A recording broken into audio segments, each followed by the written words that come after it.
Okay, good morning, good morning. Nandito po kami sa skyline deck ng ano ba ito? Lime Resort. Last day na po namin.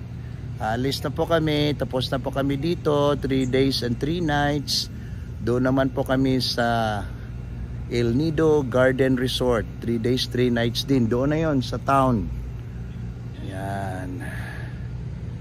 Yan, ito po. Ayun na po, nagpicture taking lang po kami. Yan ang mga lola, nagpipicture taking lang po kami dito. Ito po yung deck ng Lime Resort.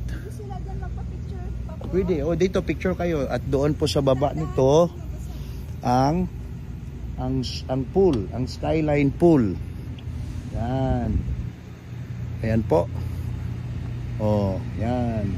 Okay. Ayan po. Picture pa daw sila. Okay.